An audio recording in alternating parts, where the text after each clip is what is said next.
우리가 히브리서의 말씀을 이제 중요한 1장서부터 이제 오늘 이제 12장, 13장의 이제 말씀을 나누게 될 텐데, 오늘 이 히브리서의 말씀을 통해서 이제 잘 마무리하고 또 다른 성경을 또 함께 주일날 나눌 수 있도록 하려고 합니다.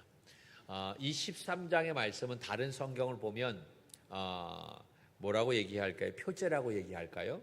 그 성경을 보면 뭐라고 되어 있냐면 하나님이 기뻐하시는 제사라고 되어 있습니다.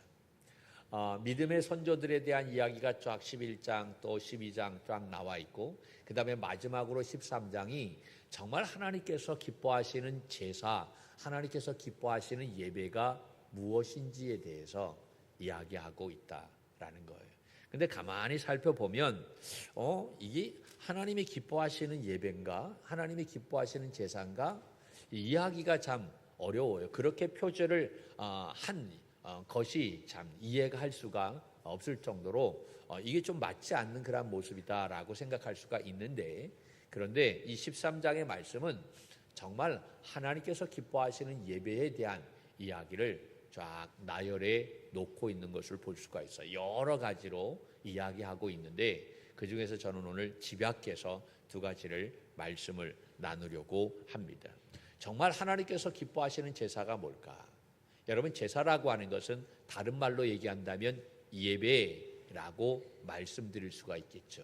정말 하나님께서 기뻐하시는 예배, 우리는 예배를 한번 드려도 정말 하나님이 받으시는 예배를 드려야 될 줄로 믿습니다. 할렐루야. 우리가 수백 번 예배를 드려도 하나님이 받으시는 예배가 아니라고 한다면 무슨 의미가 있겠어요? 그러니까 예배는요, 횟수가 중요한 것이 아닙니다. 한 번 예배를 드려도 정말 내 마음에 감동이 있고 하나님, 그 살아계신 하나님을 만나고, 할렐루야, 그 경험하는 놀라운 은혜가 있어야 될 줄로 믿습니다. 그러면 하나님이 기뻐하시는 예배, 하나님이 기뻐하시는 제사가 뭘까? 오늘 23장 말씀 속에서 이야기하는 것, 첫 번째는 바로 찬송의 제사다라는 이야기입니다. 자, 15절 말씀을 함께 볼까요? 15절. 우리가 15절 시작. 그러므로 우리는 예수로 말미암아 항상 찬송의 제사를 하나님께 드리자. 아멘. 여기에 보면 우리는 그러므로라고 하는 이 말이 나오죠. 그러므로는 항상 성경을 보면 중요하다라고 말씀을 드렸어요. 왜냐하면 결론이기 때문에. 그러므로 뭐라고 얘기하죠? 우리는 누구로 말미암아? 예수 그리스도로 말미암아. 그리고 항상 찬송의 제사를 드리자라고 그렇게 말하고 있어요. 여러분, 하나님이 기뻐하시는 제사의 첫 번째는 바로 찬송의 제사다라는 이야기입니다. 우리는 예수 그리스도의 구원으로 인해 하나님 앞에 감사와 찬양을 드립니다. 여러분, 우리가 하나님 앞에 찬양하는 이유는 우리는 죽을 수밖에 없는 존재인데 내가 예수 그리스도로 말미암아 구원받은 하나님의 사람이 되었기 때문인 줄로 믿습니다. 여러분, 심령이 새로워졌다라고, 우리의 신분이 바뀌어졌다. 여러분, 이것보다 더 귀한 일이 어디 있겠어요? 그러니까 우리는 하나님 앞에 정말 그 놀라운 은혜로 말미암아 찬송하는 삶이 끊이지 않아야 될 줄로 믿습니다. 날마다 하나님을 찬양하며 그분의 은혜에 감사하는 우리 믿음의 청지기들이 될 수 있기를 축복합니다. 오늘 말씀을 보면 뭐라고 되어 있느냐면 항상이라고 되어 있어요. 항상. 그러니까 이 찬송의 제사라고 하는 것은 내 상황과 관계가 없어요. 내 상황이 어떠한 상황에 있다 할지라도 항상 그 하나님의 은혜를 생각하고 찬송하며 나아가는 삶이 되어야 한다라고 하는 말씀입니다. 오히려 어려움이 있을 때 우리는 더 하나님을 찬송하는 삶이 되어야 할 줄로 믿습니다. 여러분, 가만히 생각해 보세요. 우리의 삶이 어떻습니까? 항상 좋지 않잖아요. 그렇죠? 좋을 때가 많아요? 안 좋을 때가 많아요? 안 좋을 때가 많다라고 이야기해요. 아무것도 모르면 뭐 다 좋겠지. 그런데 정신을 차리고 가만히 보면 좋을 때보다도 그렇지 못할 때가 많이 있는 것을 볼 수가 있어요. 그런데 오늘 이 말씀 속에 이야기하는 것이 바로 뭐냐? 하나님이 기뻐하시는 제사, 하나님이 기뻐하시는 예배는 그럼에도 불구하고 항상 뭐 하라고요?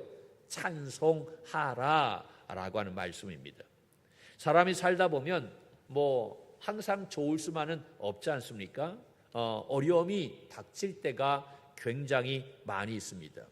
이때 우리 믿음의 사람들이 굉장히 그때가 중요하다라는 이야기입니다.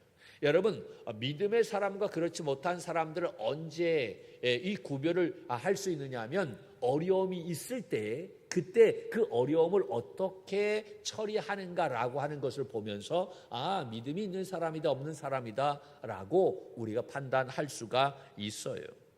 여러분, 저도 마음이 답답하고 또 가라앉을 때가 있을까요? 많을까요? 네, 있어요. 많죠. 목사라고 해서 뭐 내 마음이 항상 좋을 수만은 없지 않습니까? 막 힘들고 어려울 때도 있지요.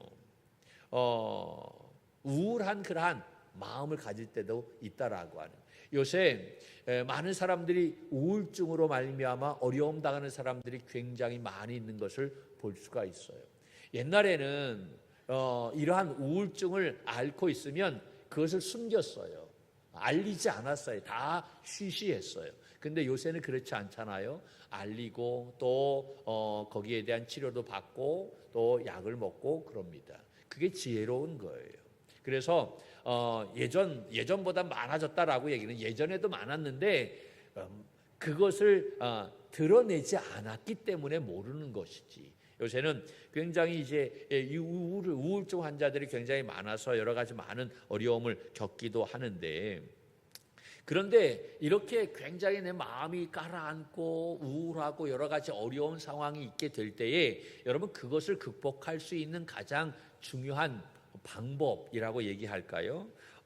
그것이 무엇일까라고 하는 거예요. 저도 여러 가지 많은 것들을 시도해 봤어요. 내 마음이 막 가라앉을 때 그때 어떻게 하나? 문 닫아 걸고 조용하게 있기도 하고 음악도 들어보기도 하고 또 밖에 나가서 뛰어보기도 하고 또 운동도 해보기도 하고 뭐 여러 가지 많은 일들을 해보기도 합니다. 산에 올라가기도 하고 제가 산에 올라가는 거 굉장히 싫어하는데 거기도 올라가기도 합니다. 그것을 극복해 보려고 나름대로. 근데 여러 가지 많은 것들을 시도해 봤는데 그런데 저에게 가장 탁월한 것이 있다고 한다면 뭘까?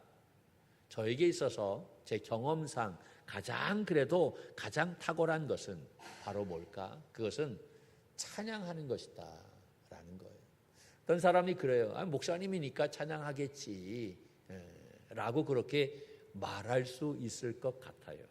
그러나 목사이기 때문에 찬양하는 것이 가장 탁월하다라고 하는 것이 아니라 이것은 저뿐만 아니라 많은 사람들이 아마 공감하리라 생각합니다. 여러분 저도 막 뭐 이렇게 다운되어졌을 때 찬양하는 것 맨 처음부터 찬양이 잘 나올까요? 내 영혼이 뭐 그러면서 나올까요? 그렇지 않아요. 죽을 것 같아요.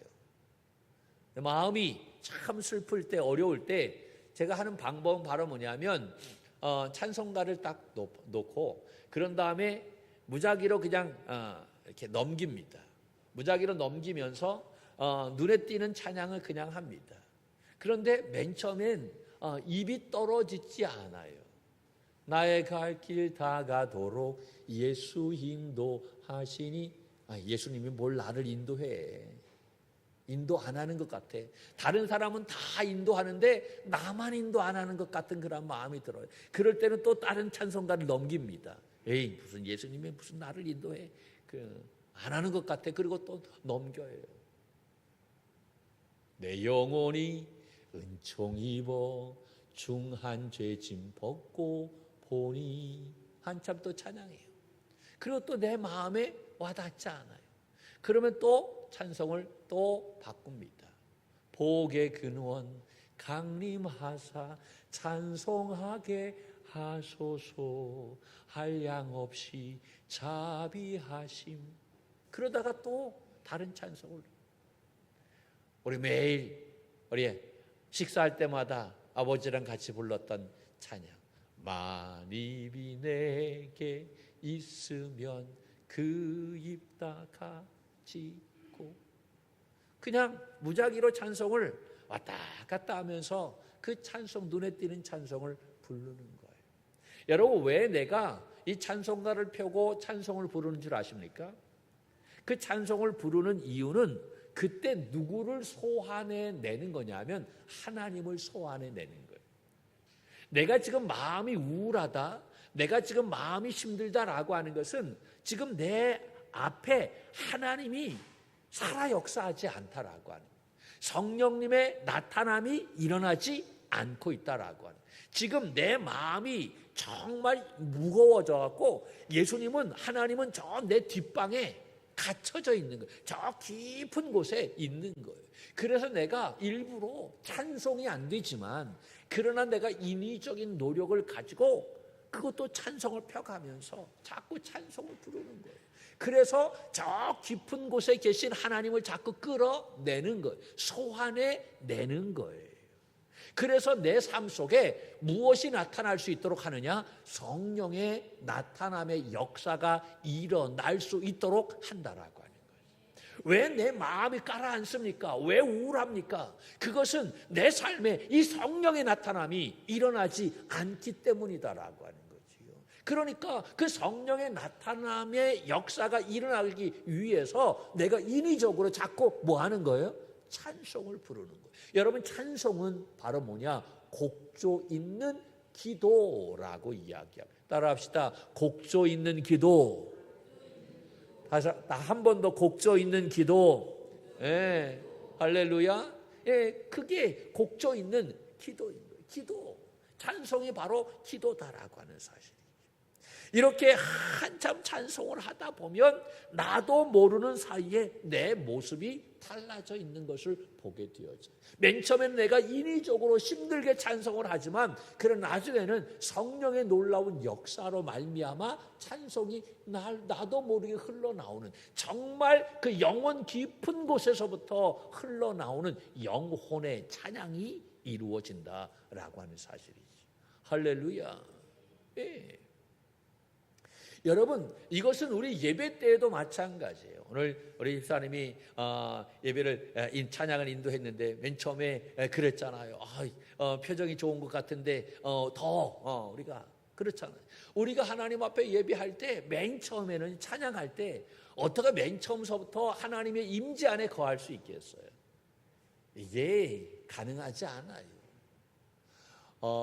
맨 처음에는 인위적인 노력이 필요하다라고 하는 거죠. 그래서 박수치기도 하고 일어나기도 하고 내가 애써야만 됩니다. 작은 소리가 아니라 큰 소리로 모든 악기를 다 동원해서 내가 수동적으로 임하는 것이 아니라 적극적으로 이 찬양에 임하는 거예요.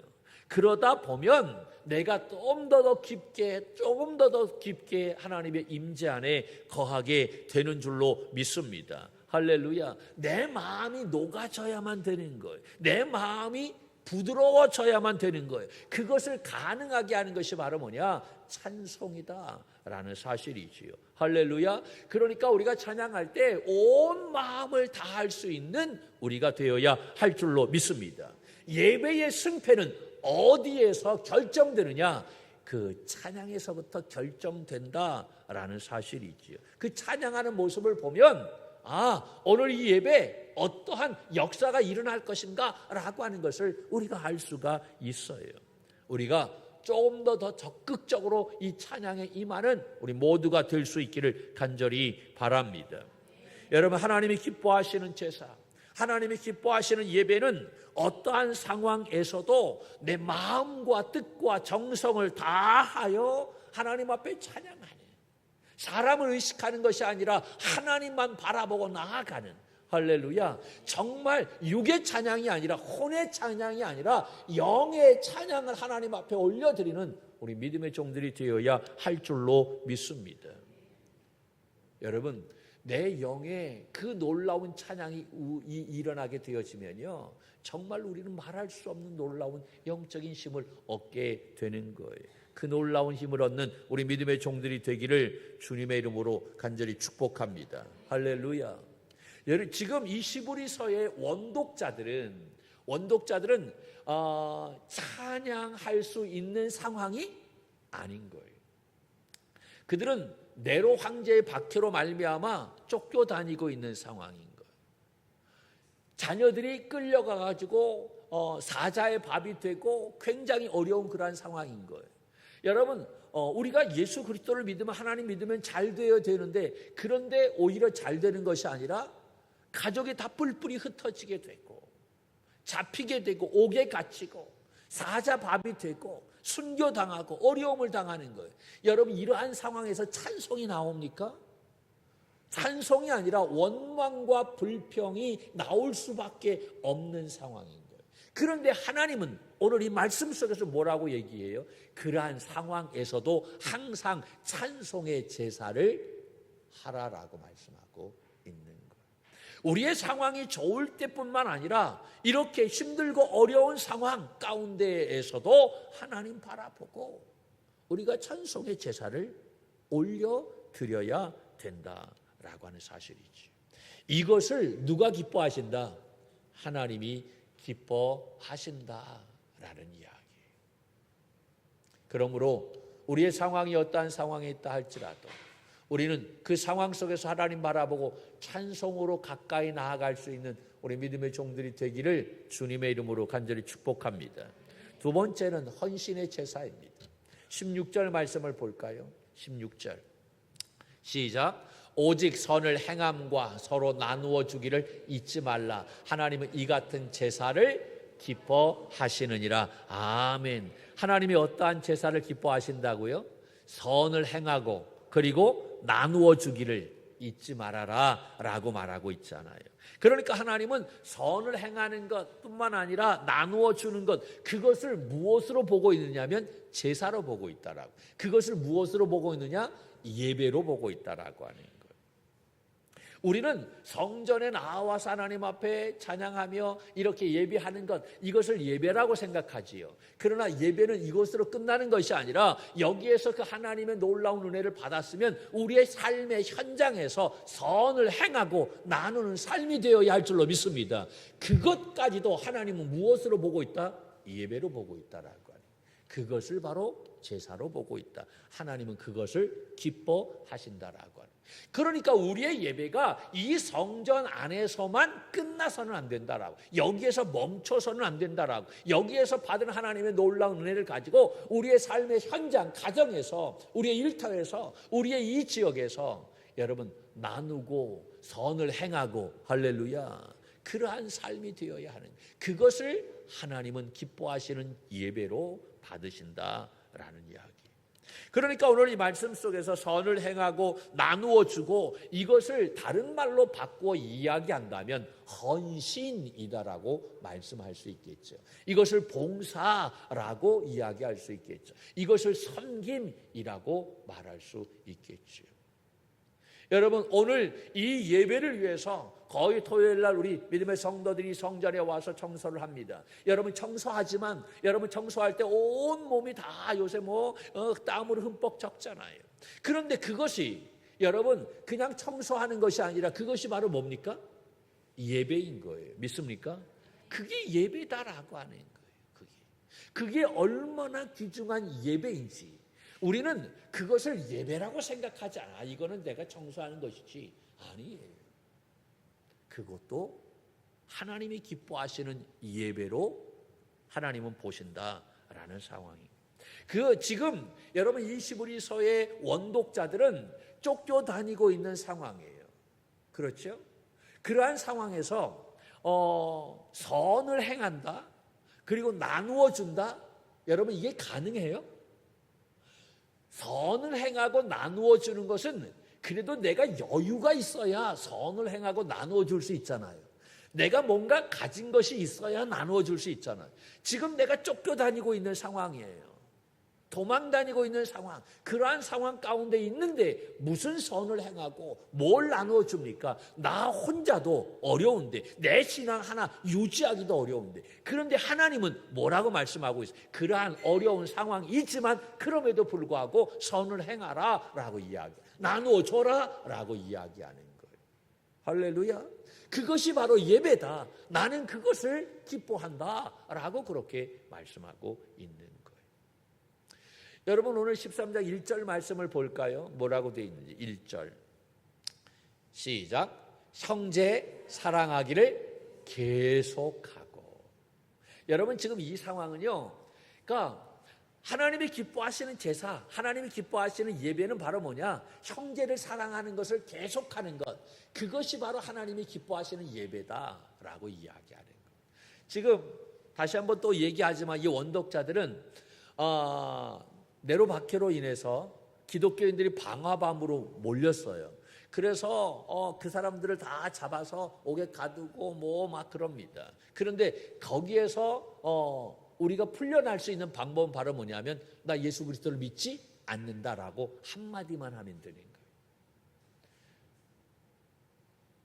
나는 예수를 안 믿는다라고 하는 그 말 한마디만 하면 이 모든 어려움에서 다 풀려날 수 있어요. 그런데 예수 믿는다라고 하는 것 그 하나 가지고 그들은 도망 다녀야 되고 모든 재산을 다 잃어버려야 되고, 그리고 여러분 이 지하 땅굴에서 숨어서 그렇게 살아야만 되는 거예요. 자녀들이 사자밥에 이제 먹히게 되어지는 그러한 상황이. 그런데 그러한 현상이 바로 뭐냐면, 누군가의 배신으로 말미암아 우리의 자녀들이 잡혀가게 되는 거예요.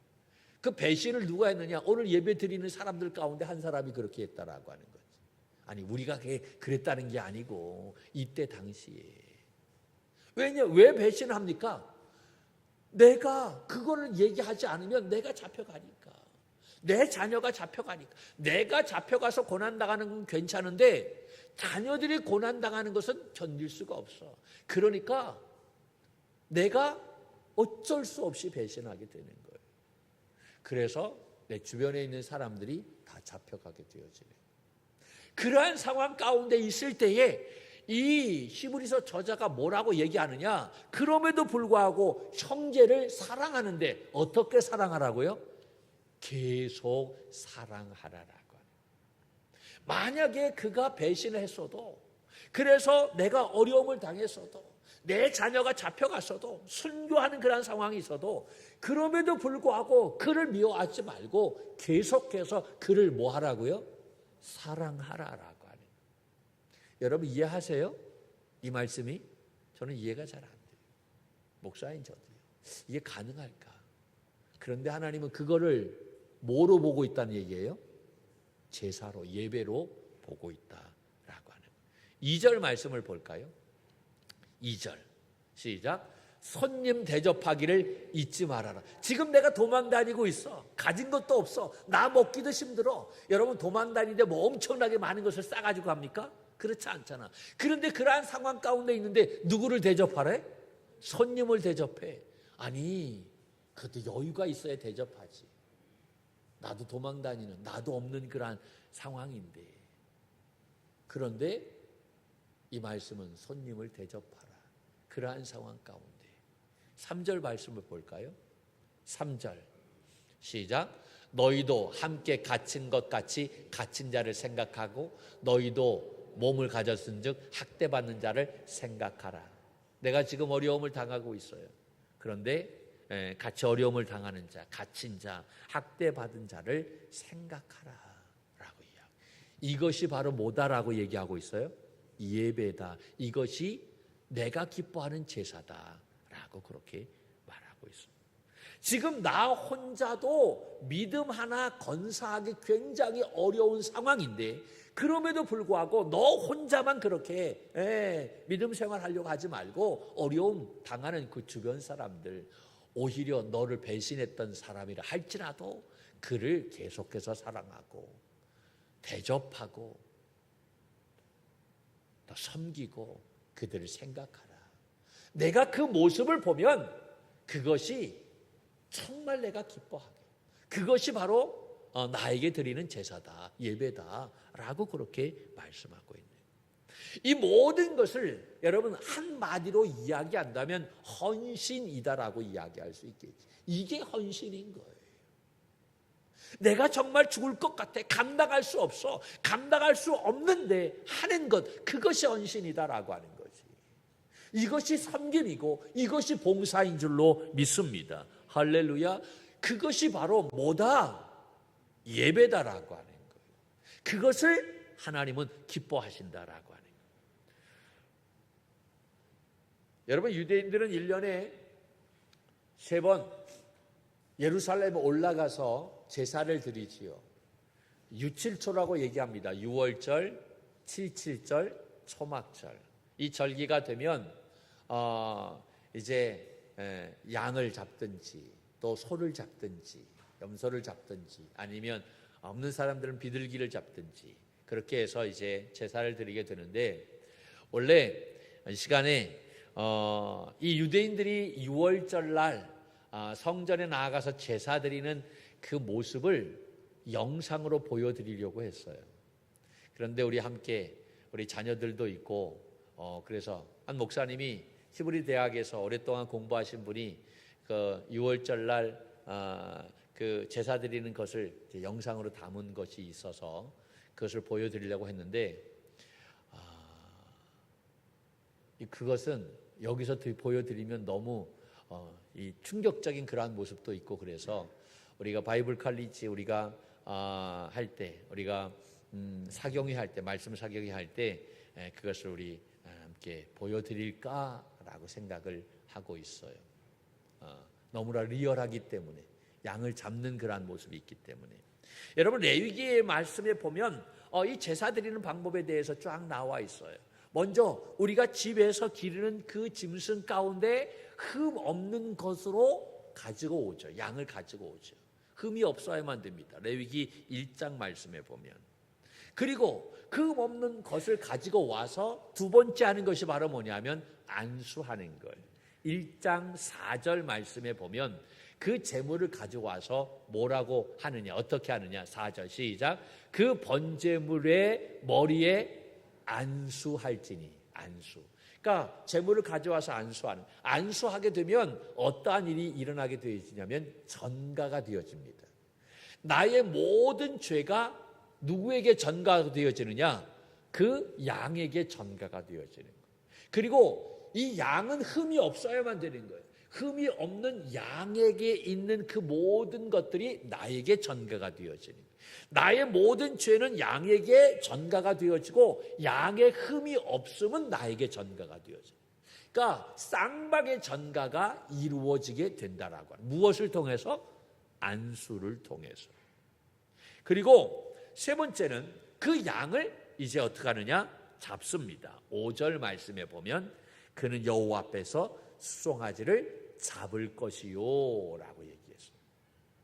여러분, 잡는다라고 하는 것은 죽이는 거예요. 양을 죽이는 거예요. 그 영상을 보면 이 양의 동맥을 한순간에 끊습니다. 그러니까 고통을 적게 하기 위해서 동맥을 딱 끊게 되어지면 여러분 어떠한 일이 일어날까요? 피가 팍 튀겠지. 그래서 잡는 사람의 몸에 모든 피가 아주 다 여러분, 우리 동맥 끊으면 어떻게 이 피가 쫙 퍼지게 되잖아요. 마찬가지 그런 거예요. 내 대신 누가 죽는 거예요? 양이 죽는 거지. 그리고 네 번째는 그 양의 가죽을 벗깁니다. 여러분, 지금까지 우리의 모든 위선적인 모든 것들, 이 가죽, 겉모습을 다 벗기는 거지. 가죽을 다 벗기는 거예요. 그게 얼마나 정말 끔찍해요. 다 칼로 벗기는데 잘 벗겨지지 않잖아요. 그런 다음에 다섯 번째는 각을 뜹니다. 각을 뜬다는 것은 이 토막을 다 낸다라고 하는 사실이지요. 그게 칼로 제대로 됩니까? 잘 안 되지요. 각을 뜨는 거. 그런데 이 모든 것을 누가 하느냐? 누가 하는 거예요? 내가 하는 거예요. 내가. 양을 가지고 온 사람이 하는 거예요. 제사장이 하는 것이 아니라 본인이 하는 거예요.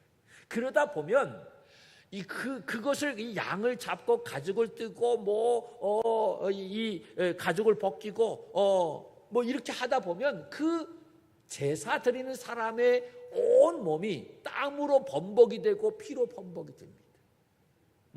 그리고 그 내장을 꺼내서 다 씻고 하다 보면 냄새로 범벅이 되겠지요. 온 몸이 땀 범벅, 피 범벅이 되어지는 거예요. 그런 다음에 그것을 번제단 위에 놓게 되면 그때서야 이제 제사장이 불로 다 태우는 거예요. 이게 제사인 거예요. 그 영상을 보면 두 종류의 사람이 나와요. 하나는 제사 드리는 사람과 하나는 그 제사 드리는 광경을 구경하는 사람이 나와요. 제사 드리는 사람은요, 한눈에 다 볼 수 있어요.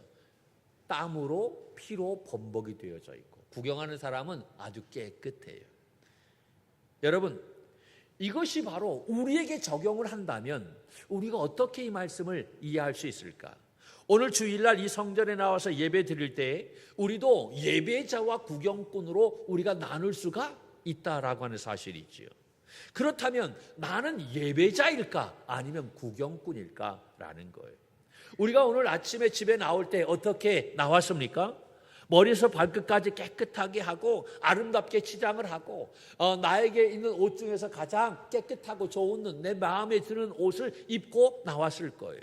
그런데 우리가 이 성전에 나와서 예배 드리다 보면, 그리고 온 마음을 다해서 헌신하고 충성하고 집에 갈 때에는 어떠한 모습으로 가야 되냐면, 여러분, 이 레위기의 말씀을 보면 파김치가 돼서 나아가야 되는 거예요. 집에 가는데 펄펄하다, 그러면 나는 진정한 예배자가 아니다라고 하는, 구경만 하다 간 거예요. 왜 그럴까요? 우리가 온 마음을 다해 찬양하고 예배 드리다 보면 몸에서 무엇이 납니까? 제일 먼저 땀이 나겠지. 예배 드리는데 땀이 안 난다? 그거는 내가 온 마음을 다해서 예배하지 않았다라고 하는 증거예요. 그 다음 주에 땀이 안 나면 에어컨도 안 틀려고 그래. 그러면 땀이 나겠지. 할렐루야. 땀이라도 나야 될 거 아니에요. 그리고 하나님의 놀라운 은혜가 쏟아지면 눈물이 터지게 되어 있어요. 회개에 놀라운 역사가 일어나게 된다라고 하는 거예요. 눈물이 터지고 땀이 나고, 그래서 하나님의 놀라운 은혜가 우리의 마음속에 임하게 되고, 그것으로 끝나게 됩니까? 그렇게 은혜로운 예배를 드리고 난 다음에 각 부서별로 가서 아이들을 돌보고 섬기고 애씁니다. 그리고 그것으로 또 끝나는 것이 아니에요. 주방에 들어가서 봉사합니다. 뜨거운 불 화로에서 땀 흘리고 애씁니다. 그러다 보면 아침에 이쁘게 차려입고 온 옷이 어느새 땀으로 뒤범벅이 되어지죠. 음식물로 얼룩지게 되어집니다. 냄새가 배게 되어 있어요. 그것으로 끝납니까? 우리 오후에 송내역전에 나아가서 전도하잖아요. 전도하다 보면 따가운 시선과 눈총을 받기도 하고, 어떤 때는 욕을 들어 먹기도 하고, 뜨거운 태양빛에 있다가 보면 어느새 얼굴이 시커멓게 그을리게 되기도 합니다. 여러분, 이러한 상태에서 다 마치고 집에 돌아가면 파김치가 되는 것 당연하지요. 그런데 우리의 육신은 이렇게 피곤하지만 우리의 영은 어떻습니까? 여러분, 우리의 영은 달라요. 우리의 육신은 피곤하지만 하나님께서 부어주시는 놀라운 그 은혜가 있어서 정말 말로 표현할 수 없는 놀라운 그 충만함이 우리에게 있는 줄로 믿습니다. 이게 예배자인 거예요. 그런데 구경꾼은 어떻습니까? 아무런 변화가 없어요. 아침에 입고 나온 옷, 여러분, 땀 하나 젖지 않아 있어요. 여러분, 하나님은 어떠한 사람을 원하실까요? 우리는 어떠한 사람입니까? 예배자입니까? 구경꾼입니까? 하나님께서 기뻐하시는 제사, 하나님께서 기뻐하시는 예배는 온 마음을 다해 찬양과 헌신, 봉사와 섬김을 통해 온 마음에 이 땀과 피로 범벅이 되어 있고 냄새가 나고, 그러한 예배자, 그러한 이 예배를 하나님은 받기를 원하신다라는 사실입니다. 예배는 횟수가 중요하지 않아요. 한 번 드려도, 정말 우리가 찬양을 해도 내 영혼이 담겨져 있는 찬양, 육신의 찬양이 아니라 혼의 찬양이 아니라 영혼의 찬양이 되어야 할 줄로 믿습니다. 할렐루야. 찬송의 제사와 여러분 헌신의 제사, 그러한 예배자, 그러한 예배를 통해 정말 성령의 나타남의 역사가 있게 되는 줄로 믿습니다. 이러한 예배자로 정말 서서 하나님을 기쁘시게 하는 우리 믿음의 종들이 되기를 주님의 이름으로 간절히 축원합니다.